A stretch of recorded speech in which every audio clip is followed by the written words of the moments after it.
Sí. Bueno, vamos con el último tema, que son los derechos ciudadanos y la nueva ruralidad. Nos va a ilustrar Artur Parisi, que es sociólogo, ha sido profesor de sociología en la Universitat Jaume I de Castelló y director muchos años del Observatorio Sociocultural Rural de la Universitat Jaume I. Actualmente es miembro del grupo coordinador del Fòrum Nova Realitat. Artur Parisi Castillo es uno de los sociólogos más relevantes de la sociología crítica valenciana. Fue profesor del Departamento de Sociología y Antropología Social de la Universidad de Valencia y posteriormente se incorporó a la Universitat Jaume I de Castellón, donde tuvo un destacado papel en la constitución de dicha universidad y en la puesta en marcha del área de sociología, potenciando en particular las investigaciones en el área de sociología rural. Ha publicado numerosos artículos, colaboraciones en libros colectivos y otros libros, de entre ellos, estos últimos cabe destacar, Sodos, un poble de Peñagolosa, y dels orígens de la nova ruralitat, publicado por la Universitat Jaume I. En la actualidad es el presidente del Foro de Nova Ruralitat, donde desarrolla una intensa actividad orientada a la dignificación del territorio rural y la recuperación de los derechos de ciudadanía de sus habitantes. Artur Parisi es un destacado estudioso y experto en el ámbito rural, cuyo compromiso con el territorio rural es evidente. Con frecuencia destaca las desigualdades y necesidades de las poblaciones rurales, cuestiones que a menudo no son abordadas de manera adecuada por las instituciones públicas. Parisi sostiene que la sociología resulta verdaderamente útil cuando se compromete con la realidad social y busca soluciones prácticas para mejorar la vida de las comunidades rurales. Su enfoque crítico y su profundo conocimiento del tema lo convierten en una voz imprescindible para comprender y abordar los desafíos que enfrenta el mundo rural. Y ahora, pues, cuando quieras. Muy bien, muchas gracias por invitarnos. Tenía previsto, veo que habré de acortar bastante la presentación porque hemos agotado un poco el tiempo. Como previa, solamente deciros que bueno, en algunos pueblos, cuando vamos los del Foro de la Nueva Ruralidad a dar alguna conferencia o una charla o a abrir algún debate o un seminario, nos dice, claro, dice, vosotros sabéis de esto porque sois de pueblo. Lo dicen a veces mirándome a mí porque saben que soy de Chodos y es un pueblo pequeño de Peñagolosa. Ahí lo tenéis. Y nosotros tenemos que aclarar siempre una cuestión. Vamos a ver, el que te duela muchas veces la cabeza no te convierte en médico. Es decir, que seamos de pueblo es importante, a lo mejor por la motivación, pero realmente la cuestión, diríamos, del Foro de la Nueva Ruralidad ha sido la capacidad de unir, por una parte, a gente de distintas universidades del Estado español vinculados a la sociología rural y a la economía agraria, con activistas agrarios, activistas rurales de la provincia de Castellón, de las distintas comarcas de la provincia de Castellón, y de esa conjunción ha ido saliendo el foro y ha salido un análisis, un diagnóstico, una manera de percibir la realidad rural, que es la que os voy a intentar traducir ahora más sintéticamente todavía de lo que tenía previsto, porque supongo que ya no tenemos tiempo. Bueno, a ver, en este momento yo diría que en el ruralismo, en toda España, en el ruralismo existe una cierta convicción de que todo el boom mediático que tuvo la idea de la despoblación, cuando apareció de repente con la publicación de Sergio del Molino, La España vacía, que de repente desde el rural empezó a verse bien esto, porque se hablaba de nosotros, se hablaba del rural y tal, y la despoblación, y los políticos se referían a la ruralidad como algo sobre la que tenía que actuarse, y bueno, se decía el reto demográfico y, en fin, había una expectativa. Y ahora, en estos momentos, en la ruralidad está el sentimiento más bien contrario. Ha habido, como si dijera, un bajón, que se dice, ¿no? Una ilusión más de la ruralidad, todo este boom mediático de la despoblación, que no se ha traducido en nada positivo, y en cambio ahora mismo hay la convicción absoluta de que todo el relato sobre la despoblación ha sido un movimiento de fragilización mayor aún del medio rural, que nos ha señalado como la diana del extractivismo más salvaje, digamos, de las grandes compañías eléctricas y de los fondos de inversión, y que ya van a saco porque ya todo este debate, este relato de la despoblación, nos ha identificado ante toda la población como el punto débil al que le pueden meter, y además a los que no se van a poder defender. Y si se defienden, encima les diréis que es que esto lo hacemos por vosotros. Todas estas megaplantas, esto lo hacemos para vosotros, para que os desarrolléis un poco. Es decir, porque todo este relato, diríamos, nos ha fragilizado, nos ha hecho más vulnerables, ¿no? Bueno,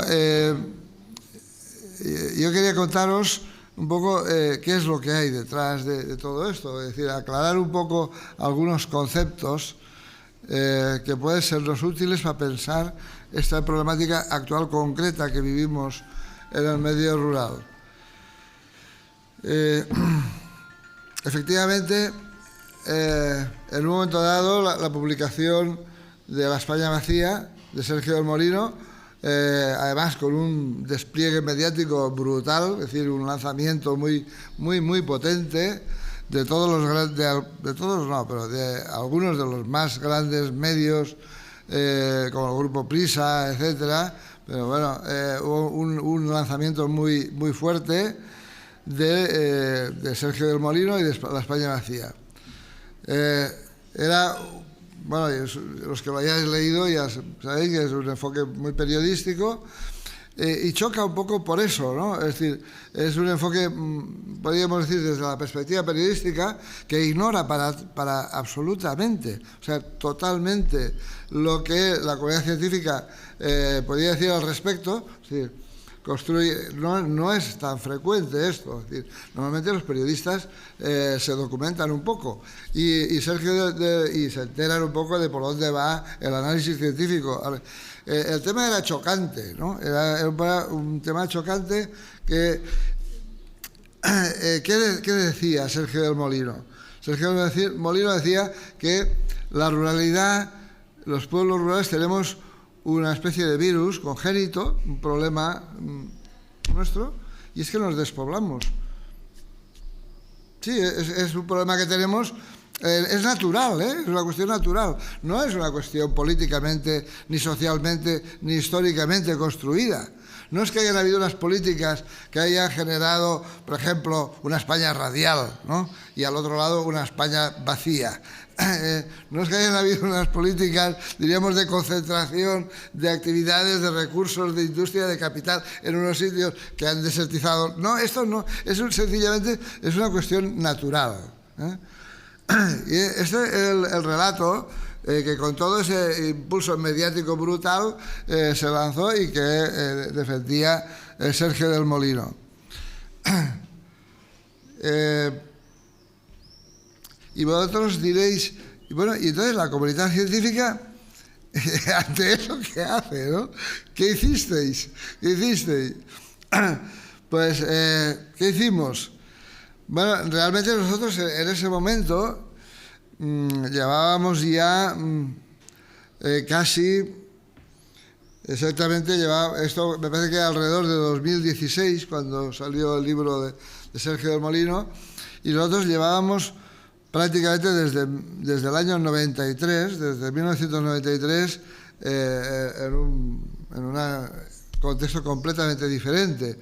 porque esto de Sergio del Molino es una ideología suya y de otros, pero no tiene nada que ver con la perspectiva científica. Nosotros sabíamos realmente lo que estaba pasando, lo estábamos siguiendo, y lo seguíamos, digo, desde el 93, porque en el 93 hubo un gran estudio de Luis Camarero, que publicó el Ministerio, y que nos dejó a todo el grupo de Sociología Rural de España boquiabiertos, porque nosotros en aquellos momentos estábamos absolutamente convencidos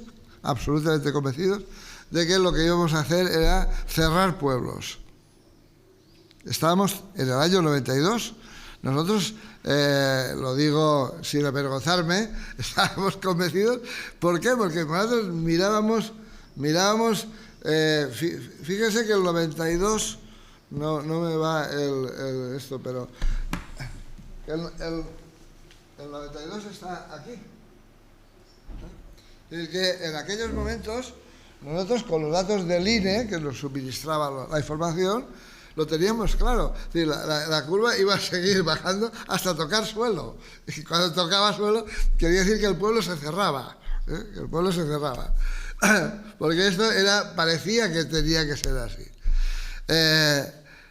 El estudio de Luis Camarero y de toda la gente de la Universidad de Navarra, la Pública de Navarra, Mazariegos, etcétera, un conjunto de gente, nos puso sobre la mesa que eso no era así, y no iba a ser así. Y de hecho, prácticamente no se ha cerrado casi ningún pueblo desde 1993.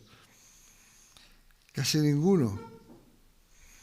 Es decir, yo, por ejemplo, que trabajo en Castellón y tal, y yo estaba, Castelldecabres lo tenía puesto ya prácticamente no con una cruz, con dos, porque me quedaban 12 personas en el pueblo con un bar. Y, bueno, ya la cosa tenía que seguir tocando el suelo y ya. Bueno, pues ahí está, Castelldecabres sigue funcionando, sigue abierto el bar y el pueblo y todo. ¿Qué es lo que explicaba Camarero? Luis nos explicaba en aquel gran trabajo que presentó y que le publicó el Ministerio de Agricultura.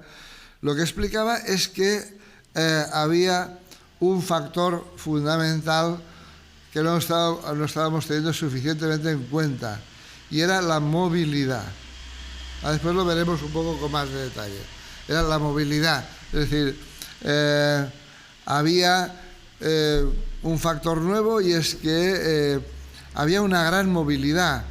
Es decir, la gente que vivía en los pueblos iba a trabajar fuera del pueblo, iba a comprar fuera del pueblo, iba a la universidad fuera del pueblo, a la escuela fuera del pueblo.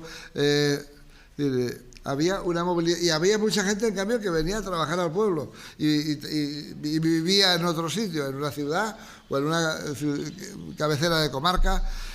Toda esa movilidad, cuando se le ponía al foco, te acababa explicando cómo funcionaba la nueva ruralidad. La nueva ruralidad era una ruralidad que se había recreado a sí misma después del éxodo rural. Entonces, en mi grupo de trabajo, por ejemplo, de Castellón, nosotros ya llevábamos tiempo con el tema. Lo que estábamos estudiando cuando salió el texto de Sergio del Molino era cómo se producía la sostenibilidad social de los pueblos. Y eso es lo que intentábamos comprender en detalle, que era lo contrario de lo que decía Sergio del Molino, porque Sergio del Molino estaba antes de 1993 y decía que los pueblos iban a la mierda. Es decir, le importaba un pito lo que podía decir la comunidad científica, y es más, le importaba un pito lo que podía decir la realidad. La realidad.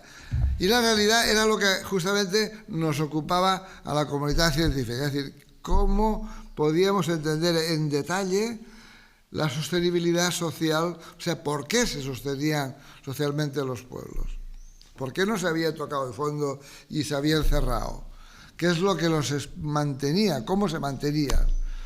Por ejemplo, qué importancia tenía lo que llamamos después la población, la generación soporte, que eran básicamente mujeres que mantenían en los pueblos a los jóvenes y también a sus mayores. La importancia, la pendularidad, la población que el fin de semana estaba en el pueblo y entre semana en la ciudad o al revés. En cualquier caso, en nuestro grupo, como digo, empezamos a utilizar un concepto, es decir, nosotros decíamos, en los pueblos, ¿qué es lo que hay? Hay una población residente fija y luego hay una población flotante. Flotante desde, por ejemplo, los hijos o hijas del pueblo que están en la universidad, que están entre semana en la ciudad o en la universidad y vuelven el fin de semana al pueblo, al boticario que tiene la farmacia pero vive en el pueblo de al lado, es decir, a la gente que tiene segunda residencia, sean nacidos en el pueblo o no. Es decir, hay toda una cantidad de gente con intereses, con algún tipo de interés en el pueblo, por propiedad, por residencia, por vínculos familiares, etcétera, que forma esa población flotante y que explica en gran parte la sostenibilidad social del pueblo. Es decir, algunos periodistas nos preguntaban, vamos a ver, ¿el turismo es la solución? Nosotros decíamos, el turismo ya ha sido la solución, ya lo viene siendo desde que se acabó el éxodo rural. Es decir, el turismo de segunda residencia. El turismo de segunda residencia que forma parte de esa población flotante y que explica la sostenibilidad de los pueblos. ¿Qué quería decir? Pueblos con una composición muy diferente de la anterior. ¿Por qué? Porque ya se habían desagralizado. Es decir, el proceso que conduce al éxodo rural es un proceso también de desagralización. Los pueblos se desagralizan mucho, se terciarizan y todo ese cambio en la estructura genera esa nueva ruralidad que, como decimos, tiene población residente fija y población flotante. Mi pueblo, Chodos, por ejemplo, lo digo porque es un caso extremo, tiene 68 vecinos de población residente fija y 700 de población flotante. 700. No, con esas cifras no hay que preguntar qué es lo que sostiene al pueblo, que está prácticamente desagralizado, que tenemos algo de ganadería extensiva, que no tenemos granjas. Bueno, no voy a entrar en hablar de mi pueblo, pero sí me gustaría que se quedaran en la cabeza con esa... Olvídense del tema del censo, de los empadronados y todo eso, que eso sirve para hacer elecciones y para otras cosas, pero no para entender realmente al pueblo. Porque si se dejan parte, hay parte de la población flotante que está empadronada y hay parte que no. Es más, hay pueblos que nos hemos encontrado una parte de población residentes fijos que no están empadronados y otros sí. El padrón es otra cosa diferente.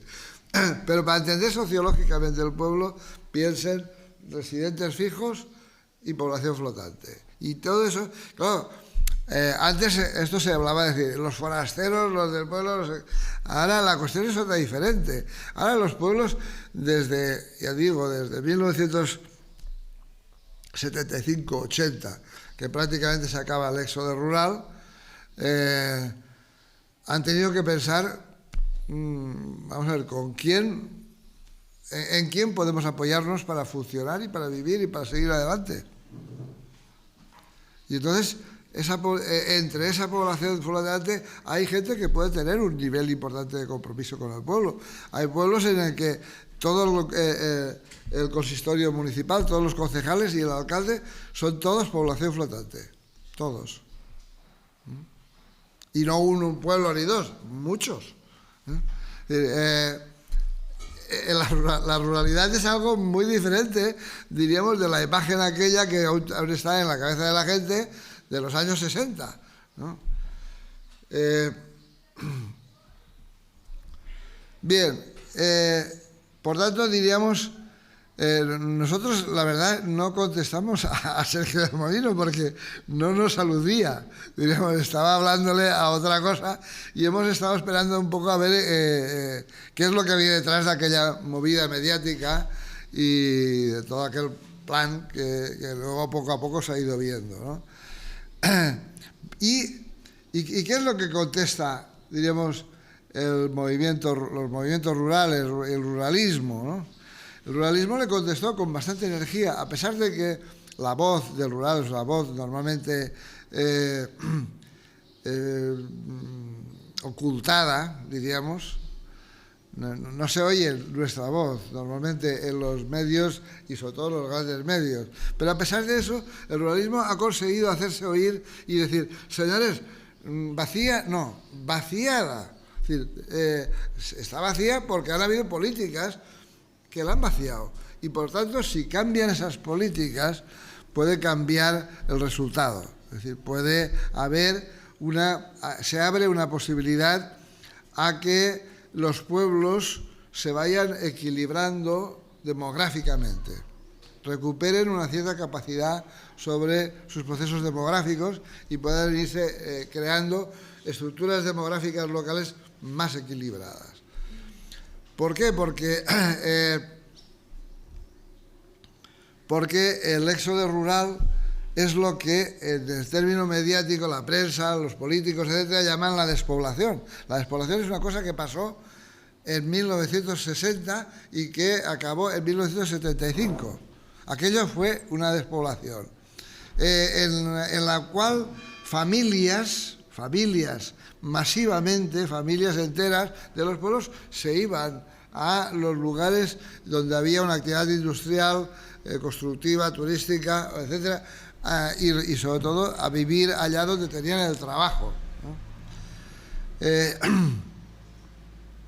A partir del año 75 esto prácticamente se acaba y lo que queda es una población muy envejecida en los pueblos, porque las familias que se han ido, diríamos, de las zonas de gente con en edad de trabajar,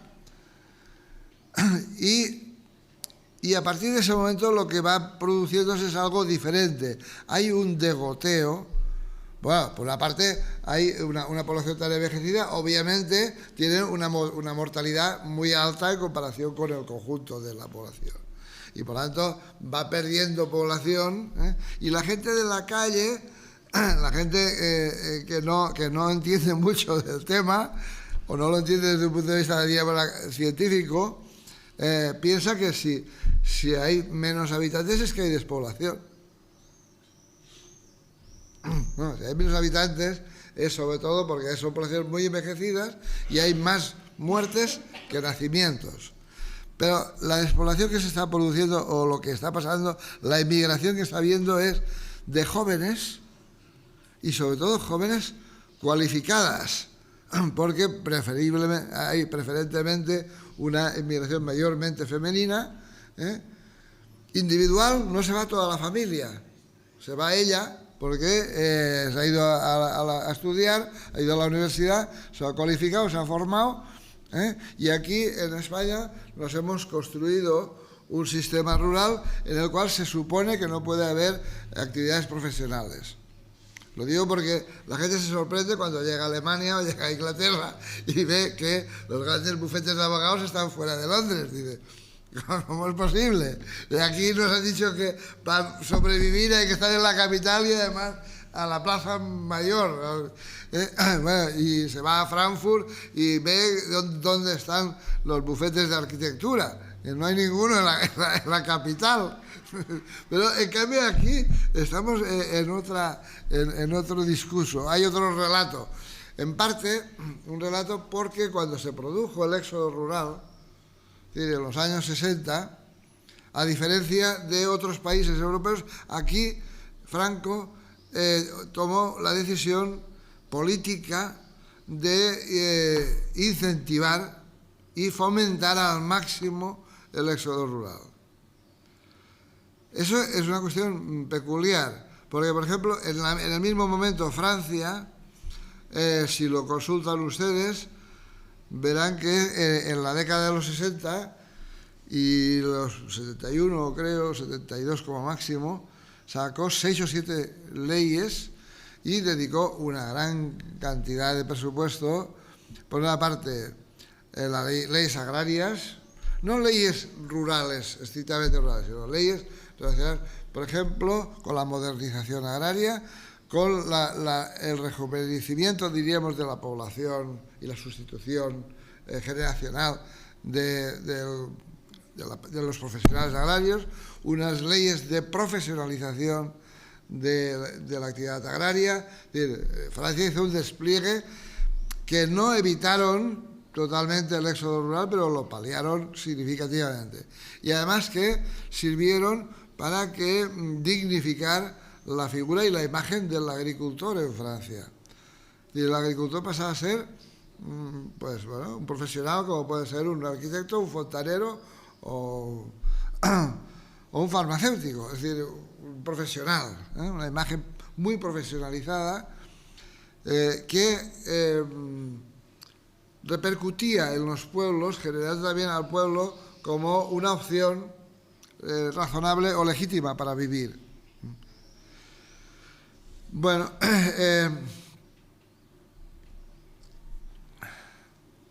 el éxodo rural es el final del colapso de la sociedad agraria tradicional. Algo de lo que nos contaba Chimo aquí antes tiene que ver con con aquella sociedad tradicional que colapsó, que colapsa prácticamente, empieza el colapso a principios del siglo XX, no sé, no lo he mirado, Aras de los Olmos en qué momento tiene su máximo poblacional, pero normalmente están alrededor de 1910, 1920, es cuando empieza, o sea, cuando se produce el colapso. Una sociedad que se está fragmentando porque la ley, la revolución liberal ha marcado un criterio de que cada generación tiene que partir la herencia entre todos los hijos y por lo tanto esa norma dicta que las sociedades como esta, como este pueblo, como el mío, como todos los pueblos de montaña, pues cada generación son más pobres, todo el pueblo. Cada vez se va partiendo a trozos la propiedad y ese proceso de fragmentación de la propiedad lleva a un momento ya que hace absolutamente inviable aquel sistema económico y social y con aquel modelo no puede mantenerse una población que por otra parte había crecido durante el siglo XIX mucho y que no se puede mantener y por lo tanto hay un primer escape a Barcelona, incluso a Argentina, a Sudamérica, es decir, pero sobre todo a Barcelona porque Barcelona en ese momento está en la condición de tirar, está industrializándose aceleradamente. Ese colapso que empieza a primeros del siglo XX prácticamente finaliza con el éxodo rural. Eso es la despoblación. La despoblación, por tanto, requería una ley en 1970. En 1970 era necesaria una ley contra la despoblación. Ahora se ha intentado hacer una con ¿cuántos años de retraso? 50 o 60 años de retraso. Pero ya en esta ley, en el proceso de redacción de la ley, ya se ha tenido que hacer alguna corrección. Una incluso en el título, porque claro, llamarle leyes de despoblación podía llegar a ser incluso ridículo. Ridículo dentro de algún tiempo que alguien dijera, oiga, pero ustedes cómo hacen una ley antidespoblación 50 años después de que se produjera la despoblación, si esto no es reversible, no podemos volver atrás. Y en el título ya le han añadido y contra el desequilibrio territorial, porque de alguna manera tendrán que demostrar que aunque la despoblación es un problema que ya pasó hace mucho tiempo, el desequilibrio territorial sí que ha persistido. Es decir, las políticas de desigualdad territorial han seguido aplicándose Ya no, y con la muerte de Franco no han parado. Es decir, el concepto general de concentrar a una parte y desertizar a la otra ha sido un concepto que se ha mantenido después de la transición democrática. Y se mantiene todavía, se mantiene. Entonces, eso sería un poco, aclarando conceptos, el concepto de despoblación, para que cuando lo utilicemos pensemos a qué nos estamos refiriendo, porque es muy diferente referirse al éxodo rural, eso no tiene arreglo, que referirse al desequilibrio territorial. Eso sí que tiene arreglo, porque las políticas que lo producen se pueden cambiar. Entonces, la concentración y desertización, las políticas de concentración y desertización que se han hecho en la Comunidad Valenciana han supuesto que a la parte de la población que quedaba en la población rural ha ido o derechos nuevos que han aparecido para esa población no han sido no se les han aplicado, o otros derechos que ya venían de antes sencillamente se le han conculcado.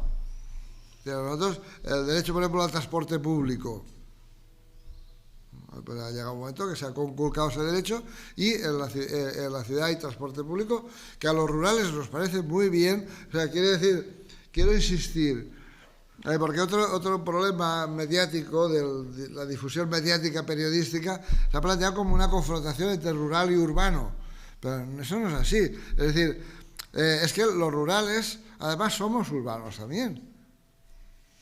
Es decir, los rurales somos bilingües, nos manejamos en el código, diríamos, rural, pero cuando vamos a la ciudad nos manejamos perfectamente con el código de la ciudad.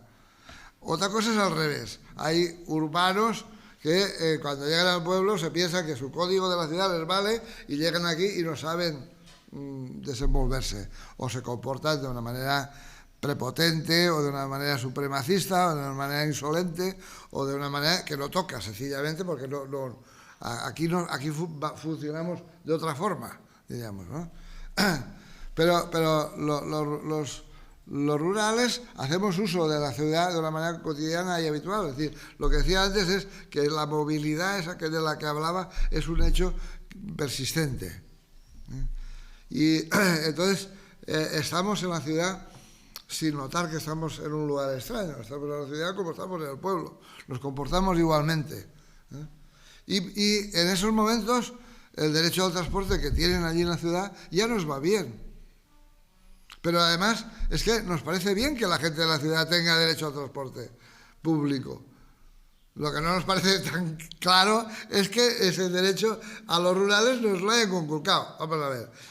Nos dice, saca el gobierno una medida para que el transporte público a menores de 30 años sea gratuito. Nos parece perfecto. Ahora, seamos conscientes que eso se aplica única y exclusivamente a los jóvenes urbanos, porque los rurales no tenemos transporte público. Y es más, no solamente no tenemos transporte público, sino que nosotros nos hemos encontrado con la divertida situación de discutir con cargos políticos que no se lo creen. Es que con 50 años en que en el rural no hemos tenido transporte público, no les ha dado tiempo a darse cuenta. Y se piensan que sí, que al rural hay transporte público igual que en la ciudad. Pero es que se ha ido generando una imagen del País Valencià en las clases dirigentes de este país muy urbanocéntrica, que yo se lo decía también a un director general, digo, es que para vosotros el País Valencià se acaba ahí en Massamagrell, no sé, es el área de Valencia y un poco más. Y cada día publican normativas que en nuestros pueblos son inaplicables y tampoco se dan cuenta. Y eso es lo que despuebla, eso es lo que desequilibra, eso es lo que profundiza la desigualdad territorial. Que los ayuntamientos pequeños tengan que pasarse horas y horas para buscar la manera de ver cómo aplican una normativa que por defecto siempre y sistemáticamente se hace para las ciudades. Y que llegue a un pueblo y que no pueda, y después de una semana pegándole vueltas a la ley, vea que no puede hacer una guardería porque es ilegal. ¿Por qué es ilegal? Porque para hacer una guardería tiene que tener más de 5.000 habitantes. Porque se ha hecho una ley de tal manera que luego fuera de ahí ya no entras. Y digo eso, bueno, seguro que el alcalde podía poner un ejemplo, una lista de ejemplos, y ya no digo si por defecto hacen la normativa pensando para la ciudad, no digo lo que representaría para ellos tener que hacer leyes de aquellas cosas que necesitamos en el rural, que es otra cosa diferente. Una cosa es que ellos hacen leyes para las ciudades, diríamos, y a los rurales ya os apañaréis. Pero otra cosa es que pueda plantearse de que hay necesidades en los pueblos rurales que requerirían de una legislación específica, pero de eso ya ni hablamos. De eso ya ni hablamos. Si ya no hablamos de adecuar la normativa y que haya una normativa, un marco normativo para los espacios rurales y otro para los urbanos, ya hacer legislación que responda a necesidades de la ruralidad, eso ya está más allá del bien y del mal. Eso ya es impensable. Pensemos por un momento, ¿qué pasaría si en Valencia o en Castellón les quitaran los taxis, les quitaran las telecomunicaciones efectivas, le quitaran la atención sanitaria de calidad? ¿Qué pasaría con los jóvenes de esas ciudades? Que tendrían que marcharse. ¿Qué es lo que hacen los nuestros? Porque sin esos derechos básicos de ciudadanía no se puede ser competitivo. Sin esos derechos básicos no se puede luchar. Y el joven tiene que marcharse, porque es un derecho básico. El acceso a unas telecomunicaciones eficientes no es un privilegio. Es que o lo tienes o estás muerto. Y tener un transporte público, bueno, una pareja, ¿cómo se va a poner una pareja? Para vivir en un pueblo tiene que tener el coche el padre, la madre, el hijo y la hija. 4 coches. En el País Valenciano tenemos las tasas de vehículos por familia más altas, mucho más altas en el medio rural que en las ciudades. No porque seamos más ricos, sino porque no tenemos transporte público, porque en el pueblo o tienes coche o estás muerto también.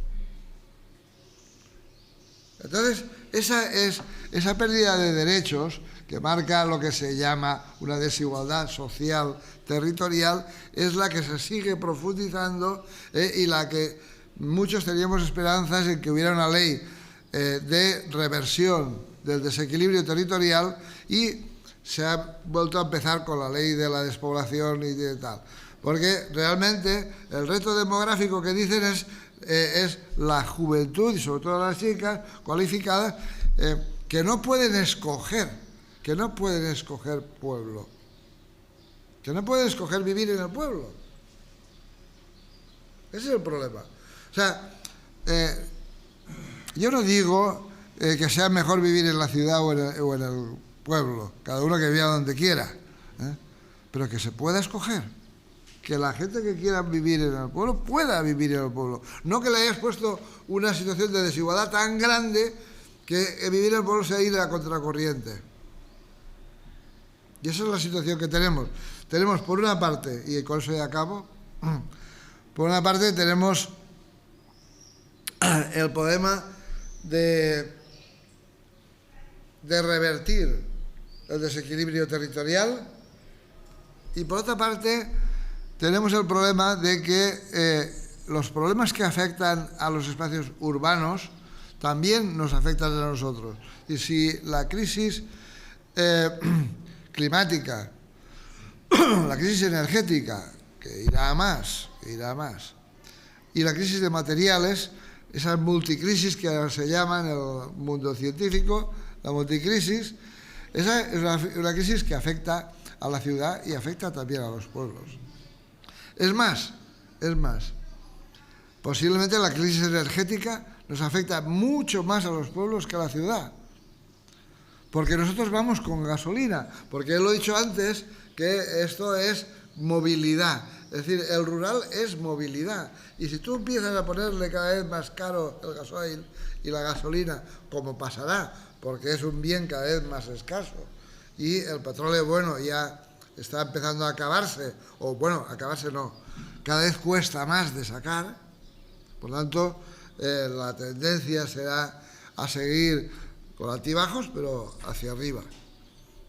Por lo tanto, ahí tenemos una amenaza grave a la nueva ruralidad, es decir, a la ruralidad actualmente existente, a la ruralidad que va en coche, particular, además. O sea, nosotros ahora conseguir un transporte público eficiente y moderno las 24 horas del día, y para la gente joven, fin de semana también, 24 horas. Es decir, que tú puedas decir, oye, pasar dentro de una hora y me recogéis, que voy a tal pueblo, a Tuéjar o al sitio y tal. Es decir, eso es un transporte moderno, no un autobús que te recoge a las 6 de la mañana y te devuelve por la noche, y para cambiarte las gafas tienes que estar todo el día por ahí. Un transporte moderno, o nos propone un transporte público, moderno, eficiente, que además del transporte para personas, se encargue de las mercancías también, de mercancías, con una logística digitalizada y moderna y tal, o hacemos esto, o tal como vaya aumentando el precio del gasoil, la estabilidad social, esa que digo que analizábamos cuando sacó Sergio del Molino su panfleto, esa sostenibilidad social va a verse seriamente amenazada. Entonces, pero aparte de eso, nosotros ya tendríamos que estar pensando en futuro. Es decir, nosotros tenemos que pensar cómo, y para eso Aras de los Olmos es un referente para muchos de nosotros, porque ya estáis pensando en suficiencia energética. Claro, ¿qué es lo que deberían de estar pensando todos los pueblos? Todos los pueblos. En producción de proximidad, como decían aquí esta mañana, en un plan de mejora del comercio local, rural, y que la gente, cuando venga a Aras, no pase primero por el campo y se suba ya con el coche cargado, sino que haga al revés. Que hagamos un plan para que la gente compre en el pueblo y se vaya cargada cuando se vaya a la ciudad. En esas cosas deberíamos de estar ya pensando, pero tenemos que estar pensando en las comunidades, la gestión comunitaria de la tierra. Tenemos de esa población flotante, hay muchos que son propietarios forestales, hay muchos que son propietarios agrarios. Hemos de estar pensando ya en ver, porque lo que ha habido es una desagrarización, y la nueva ruralidad ha sido en parte también la otra cara de la desagrarización. Pero para el horizonte de futuro que se nos presenta, multicrisis, necesitamos en parte reagrarizarnos y en parte ganaderizarnos, o como se llame, recuperar la ganadería y la agricultura, y poder tener una agricultura y una ganadería de proximidad, porque eso es lo seguro. Eso es lo responsable, diríamos, de cara al horizonte de futuro que se nos está viniendo encima.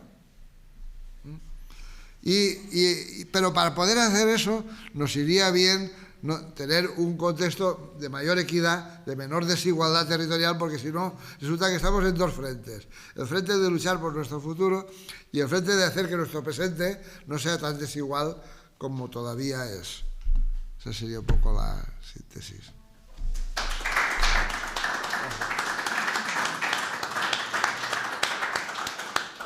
Bueno, pues si hay alguna pregunta, aprovechar. Yo al hilo de lo que estás diciendo, digo, bueno, entonces, ¿cómo habría que gestionar esa desigualdad? Porque igual, claro, poblacionalmente los votos tienen que ver con personas que votan. Yo creo que igual sería interesante hablar de superficie y hablar de votos reales por superficie, no por personas, porque claro, date cuenta que en muy poco espacio se reúne mucha población y donde hay poca población hay mucho espacio. Es que esto cómo lo tendríamos que ver. Hablo no solo por el Foro de la Nueva Ruralidad, sino por el Grupo de Sociología Rural.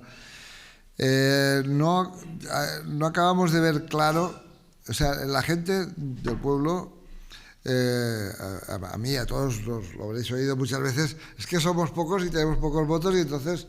pero es que, claro, esto no cuadra. Es decir, vamos a ver, hay varias cuestiones. Una primera, no hay ningún político, ninguno, que se haya atrevido a defender, y ningún gran empresario tampoco, que se haya tenido a decir que un país, cuando más desequilibrado esté, más próspero o más o mejor económicamente. No, es que ese argumento es insostenible. Es decir, un país mejor gestionado, es decir, gestionado más equitativamente, no con políticas de concentración que desertizan al otro lado, sino políticas de gestión del territorio pertinentes, de ver qué se hace aquí, qué se hace allá. Es un país más rico, más eficiente económicamente y más rentable.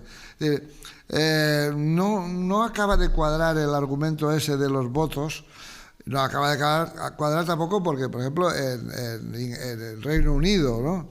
En el Reino Unido se hace una política para las zonas, para las Highlands y para las zonas más despobladas, una política que sería como algo como aquí el criterio de género, de paridad, o sea, no es lo que nosotros planteamos. O sea, nosotros decimos que haya un marco normativo para el rural y otro para el urbano, para el territorio urbano. Allí no llegan a eso, pero sí que cada ley que se hace tiene que pasar el filtro, como si le pasase el filtro de género aquí, pues ahí tiene que pasar el filtro de ruralidad y ver si esa ley resulta que aplicada al rural perjudica. Y continuamente le sale el que perjudica. Es decir, no es que... Pero la tiene que devolver y la tiene que rectificar. Eso es el modelo, diríamos, británico.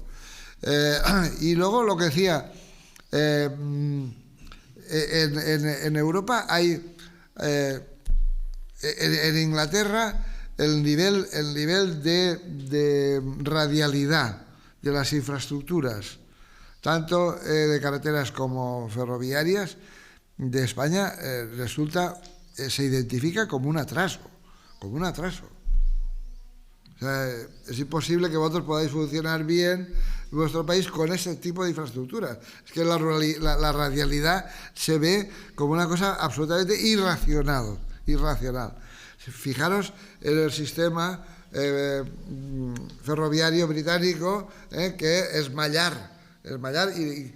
Sí, Londres pesa mucho y tiene centralidad, pero es que al mismo tiempo están las mallas. Aquí no, aquí todo esto, de Madrid a Valencia, un radio, y luego Valencia radialidad del resto, llega a Castellón y el Castellón radialidad hacia la provincia. Esa concepción mallar que paradójicamente yo estaba estudiando documentación de la clase empresarial desde finales de los años 30, o sea, antes de la República, y también hasta el año 35, y os sorprenderíais. O sea, una burguesía en las ciudades valencianas mucho más ilustrada que la actual, planteando un proyecto de país muy mallar, mucha importancia a las telecomunicaciones y a las infraestructuras como base del desarrollo de todo el territorio. Hacían las cámaras de comercio que hacían reuniones en pueblos del interior. Ahora le dices a la Cámara de Comercio de Valencia que hagan la reunión fuera de Valencia y se piensa que estás loco. no sé, una visión mucho más avanzada, diríamos, del territorio y de la sociedad que lo que hay ahora.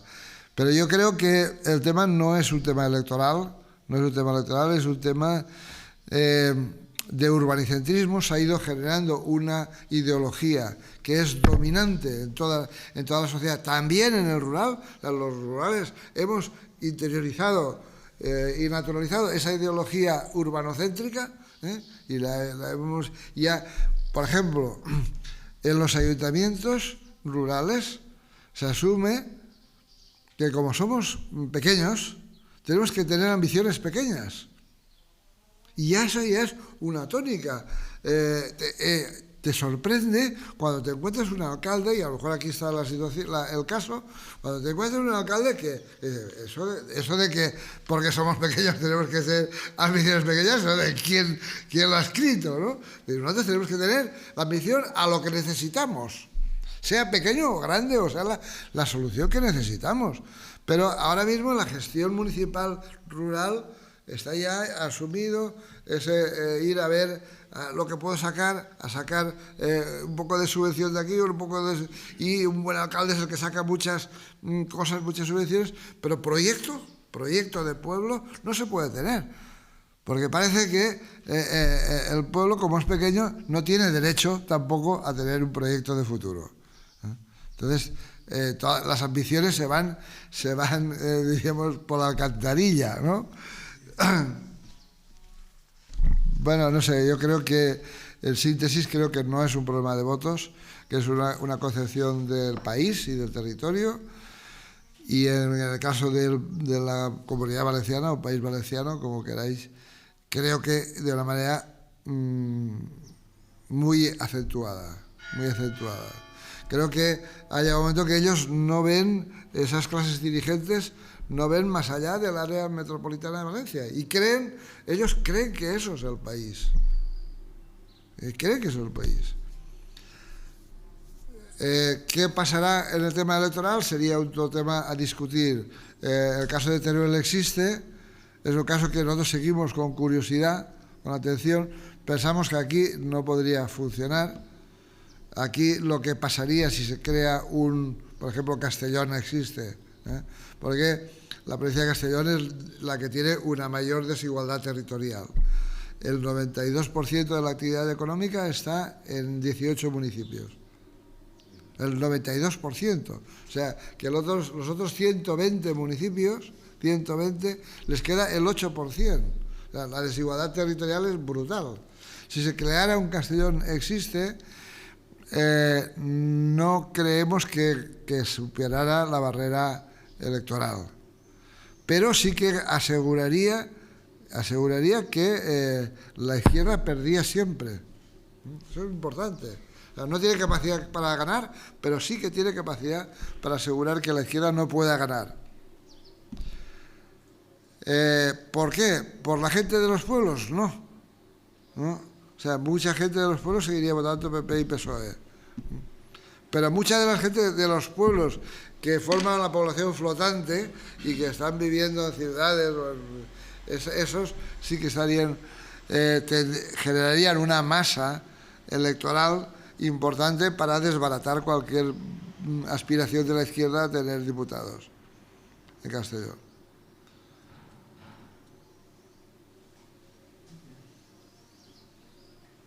Bueno, hay un tema que decías, viene a colación, por ejemplo, con el transporte. Hay unas leyes que obligan a que haya un transporte. Esas leyes se incumplen. No se nos comunica muchas veces con los centros administrativos que por ley se deberían de comunicar. Entonces, tú como ciudadano te encuentras impotente porque es meterte una denuncia a la administración que está incumpliendo unas leyes. ¿No serían los ayuntamientos como entidades locales y que tienen una más fuerza que un ciudadano los que tendrían que luchar por este tipo de cosas? Falta de sanidad, ese tipo de cosas que en teoría por ley lo tenemos, pero que luego no se incumple. No sé si me he explicado. Sí, yo creo que la demanda la perderíamos. Sí, lo digo sinceramente, vaya, porque pasa lo siguiente. Si usted mira el decreto que sacaba lo de la gratuidad para menores de 30 años del transporte público, ese decreto no tiene que justificar nada, no tiene prácticamente preámbulo. No tiene que justificar nada, porque en principio esa es una ley para todos. Es para todos. Diríamos que desde el punto de vista jurídico y judicial también, esa ley no es una ley parcial que deja sin transporte público gratuito a los menores de 30 años del rural, sino que es una ley para todos. Lo que pasa es que si tú no tienes transporte público, pues no te la puedes aplicar. Lo digo por lo siguiente, porque realmente la cuestión clave sería que hubiera un marco normativo para el rural y otro para el urbano, igual que hay zona castellano hablante y zona valenciano parlante, y para cada una es un marco normativo distinto, y se aplica en concreto de eso.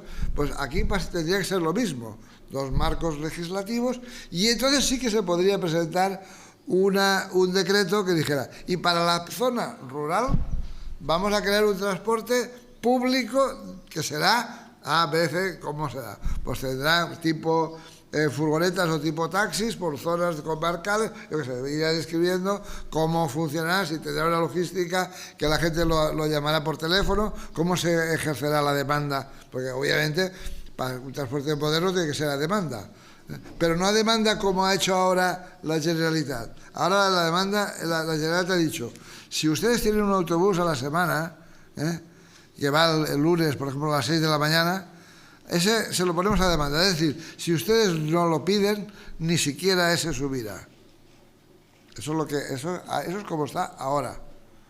Que ellos dicen a demanda, porque han utilizado el término a demanda, porque en el lenguaje, en el mundo especializado del transporte, eso se llama a demanda. Cuando usted llama a Uber o a Cabify o llama a un taxi o tal, eso es transporte a demanda.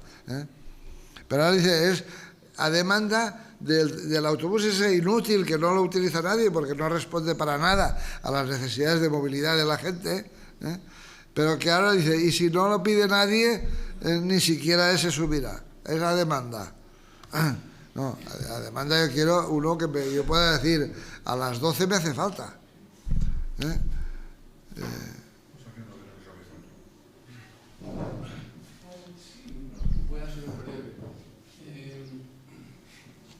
Yo creo que somos uno de el mayor problema que tenemos es que los urbanos y los rurales somos desiguales, sencillamente porque las propias leyes nos hacen desiguales. La Constitución nos da derechos de igualdad.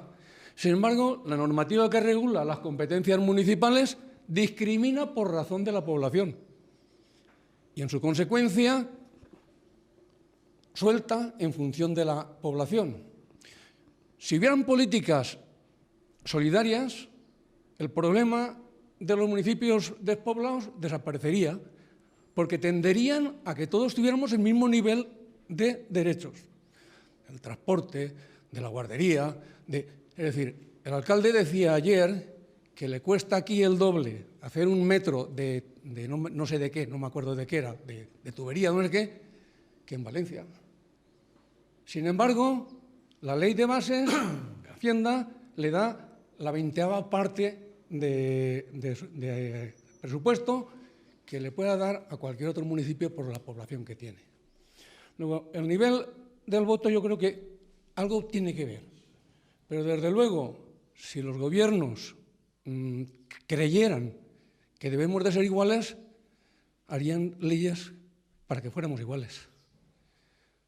Cuando a la entrada de la democracia, la ley de bases de régimen local apuntaba a aires nuevos que iban a empoderar a la ciudadanía en los municipios.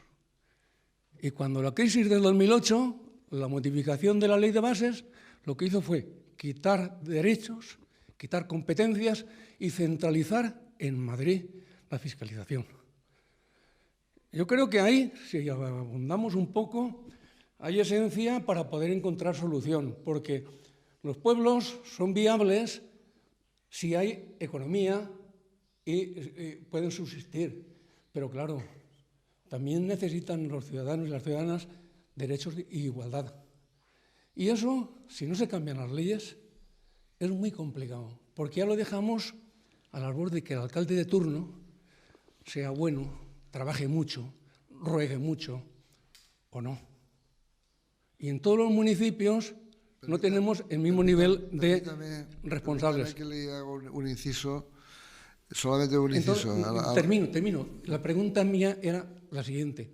¿Cree que unas políticas de solidaridad, simplemente dándole a la ley de régimen local competencias, no limitándole competencias, porque la ley dice, si tienes más de 100.000 habitantes, tantas competencias. Si tienes más de 50.000, tantas. Si tienes menos de 5.000, mira, con que te den la luz y el agua y un poco más, apañado y ya vamos sobrados. Entonces, yo creo que esos matices se tienen que resolver para que, desde el punto de vista de la ley, fuéramos iguales. Porque la Constitución nos dice que todos somos iguales en cuanto a derechos. Permítame un matiz y acabamos, supongo. Vamos a ver, es que el tema es importante, el que plantea. Es decir, nosotros ya llevamos muchos años trabajando esa cuestión. Y nuestro punto de vista, nuestro criterio es diferente al suyo. Voy a ver si lo puedo explicar. A ver, nosotros lo que nos encontramos enfrente, o sea, el argumento que se nos da cuando nosotros fuimos a las Cortes Valencianas y le entregamos un diagnóstico de todo lo que he detallado, con un programa de propuestas, no un número grande, con 5 programas de actuación. Es algo fácilmente evaluable y por eso quedó aparcado. Pero se nos responde siempre diciendo que las leyes que hay son leyes iguales para todos. Vamos a ver. O sea, ¿cuál es, a nuestro juicio, el problema? El problema es que cuando tú una misma norma la aplicas a personas que son desiguales, estás generando una situación injusta. Es decir, pero el argumento que se nos da es que la norma que yo hago es para todos. Es decir, el problema está en que no se quiere asumir la desigualdad social territorial. Si se asume la desigualdad, entonces habrá normas que serán igual para todos los urbanos y otras que serán igual para todos los rurales. En concreto, le pongo un ejemplo para que vea, y desde luego no se puede llamar cuestión de solidaridad. Es decir, los negros no empezaron a ir en el autobús delante porque los blancos se hicieron solidarios con ellos. No es una cuestión de solidaridad. Además, nosotros no tenemos un problema con los urbanos, ya lo he dicho antes. Tenemos un problema con una determinada forma de gobernar o de gestionar el territorio. Ahí es donde tenemos el problema. Pero, por ejemplo, una propuesta que se ha estado encima de la mesa, tenemos un problema grave con la falta de estabilidad de los profesionales médicos en los centros de salud rurales. O sea, la atención primaria rural podría ser magnífica. Y hay un factor ahí que lo enturbia todo, y es que no conseguimos que hayan equipos médicos sanitarios, no médicos sanitarios en general, estables, que ya te conocen, que llamas por teléfono y ya saben de qué trabajas, cómo vives, ya saben hasta si tienes neumonía o no. Sí, porque imaginaros sin listas de espera, la atención sanitaria rural podría ser fantástica. Y esa dificultad de estabilidad de los equipos, nosotros propusimos, creemos bolsas de empleo territoriales. Es decir, que aquí en la comarca o en la zona que vosotros determinéis, diga, las bolsas de empleo, el que quiera estar en una bolsa de empleo es porque quiere trabajar y vivir aquí. Lo que no puede ser es que ese señor resulta que coge el otro una baja y tiene que entrar a trabajar una suplencia de médico aquí y al día siguiente se va porque dice que él no quiere trabajar en rural. ¿Pero qué coño haces tú en esa lista, en esa bolsa de empleo? Entonces, cuando planteamos esto, en las discusiones no, conversaciones y análisis que hemos hecho con los sindicatos dicen que ellos no pueden apoyar bolsas de empleo porque tienen que apoyar leyes que sean para todos. Ese es el problema. Y necesitamos que quede claro que hay dos marcos legislativos y judiciales y normativos diferentes como base para que las leyes sean para todos los que están dentro de ese marco.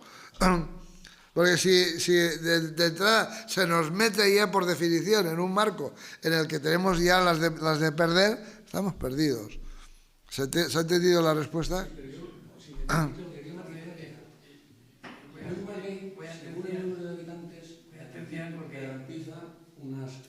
Unos derechos. Los municipios tienen que prestar unos servicios y, por lo tanto, tienen que tener servidores para que presten esos servicios. Y eso vale un dinero.